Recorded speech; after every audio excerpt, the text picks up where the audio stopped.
अल्लाह राज़ी के अल्लाह ताला हमारे लिए आसानियाँ पैदा करे, इस मुल्क को कोई बेहतर रहनुमा जो इस मुल्क, और अगर यहाँ इसका दूसरा टाइम जो करने का बेहतरीन है वो है तहज्जुद के वक्त, कि तहज्जुद का टाइम जो है उसमें भी आपको बड़ा सुकून, प्राइवेसी और एक अजीब सा औज़ुबिल्लाहिमिनश्शैतानिर्रजीम बिस्मिल्लाहिर्रहमानिर्रहीम। अस्सलाम वालेकुम, मैं हूँ सादिया सुहेल, आपकी दोस्त, आपकी हमदर्द। कैसे हैं आप? उम्मीद है कि आप ठीक ठाक होंगे। बारिशों का मौसम है, इसमें बहुत ज़्यादा एहतियात की ज़रूरत है। बच्चों को जो चीज़ समझाने की ज़रूरत है कि इन दिनों बारिशों में अक्सर खंभों में या किसी चीज़ों में इलेक्ट्रिसिटी आ जाती है, तो बच्चों का ख्याल रखें, वो स्विचेस को हाथ ना लगाएं, गीली दीवार को हाथ ना लगाएं, बाहर खंभों से दूर रहें इन चीज़ों से। तो ये चीज़ें भी हमें बच्चों को बतानी या ख़तरात से आगाह करना।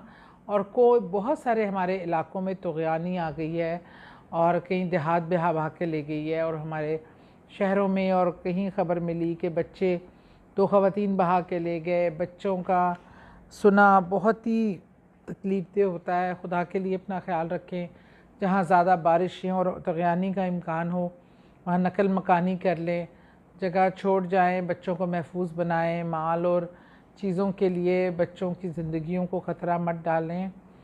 और काश हमारे मुल्क में वो सिस्टम बन जाए कि एक ज़रई मुल्क है और बारिश का पानी जो है वो बहुत बड़ी नेमत होता है, लेकिन आज तक हम वो रिजर्वायर्स नहीं बना सके जो कि इस बारिश के पानी को हम उन रिजर्वायर्स में जमा करके यूटिलाइजेशन कर सकें, जबकि पानी की शदीद कमी की इम्कान है, बजाय इसके कि हम हर बार ये पानी आता है और हमारी कई ज़िंदगियों को बहा के ले जाता है, देहातों के देहात बहा के ले जाता है।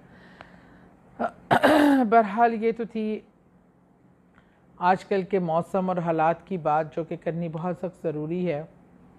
और आजकल के जो माशी हालात चल रहे हैं वो भी काबिल ज़िक्र हैं। बढ़ती हुई महंगाई के साथ बहुत ज़्यादा माशी बदहाली देखने में आ रही है। पेट्रोल की कीमत के इजाफे के साथ साथ खाने पीने की अशिया की कीमत में भी एक मतवस्त तबके का भी इवन सर्वाइव होना मुश्किल हो गया। तो अल्लाह राज़ी के अल्लाह ताला हमारे लिए आसानियाँ पैदा करे, इस मुल्क को कोई बेहतर रहनुमा जो इस मुल्क में गरीबों का सोचे, उसको लेके आए। और इसके साथ साथ मैं ये ज़रूर बताऊंगी कि हमें भूलना नहीं चाहिए कि ये ज़िलहज का महीना है, बरकतों का महीना है, रहमतों का महीना है, खुशियों का महीना है, अल्लाह की रज़ा हासिल करने का महीना है, अल्लाह से अपनी दुआ मनवाने का महीना है। तो हम इससे किस तरह फैज़याब हो सकते हैं, कितना फैज़याब हो सकते हैं, इसलिए मैं अपने तमाम वज़ाइफ़ में ज़िलहज के हवाले से, मुख्तलिफ़ दिनों के हवाले से, मुख्तलिफ़ आपकी हाजतों के हवाले से आपको थोड़ा सा गाइड ही कर सकती हूँ, वो कर रही हूँ। और ऐसे वज़ाइफ़ बताती हूँ जो आपको फ़ायदा मंद दें आम ज़िंदगी में, सेहत के हवाले से, दिल की मुरादें पूरी होने के हवाले से, मसाइल दूर होने के हवाले से, और ख़ास तौर पे रिज़्क़ में इजाफ़े के लिए। और एक तो हमें जब यकीन हो कि अल्लाह राज़िक़ है, अल्लाह ही रिज़्क़ देता है, और इस पे कामिल यकीन करके हम कोई नाजायज़ गलत तरीक़ा ना अपनाएं और ईमानदारी से अपनी जद्दोजहद कोशिश करें अल्लाह के साथ दुआ मांग कर,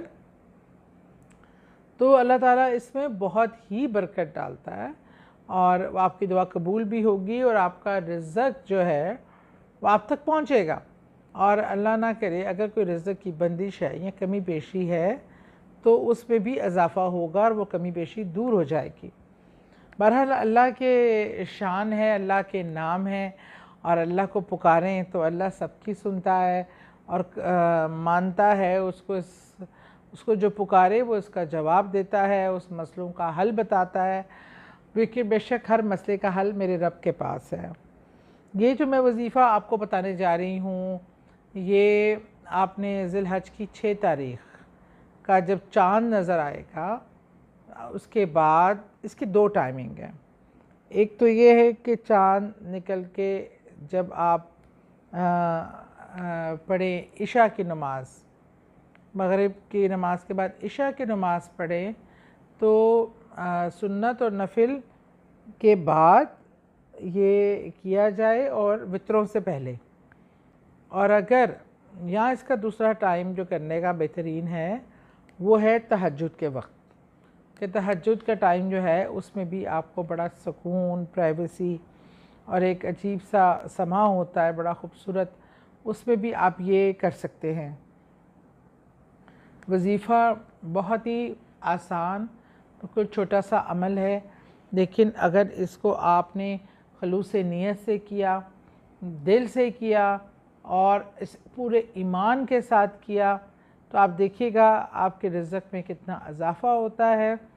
रिज़्क़ आना शुरू हो जाएगा, ना सिर्फ़ आएगा बल्कि अगर अल्लाह ना करे आपके नसीब में कम भी लिखा है तो अल्लाह की कुदरत में सब कुछ है, अल्लाह उसको बढ़ा देगा।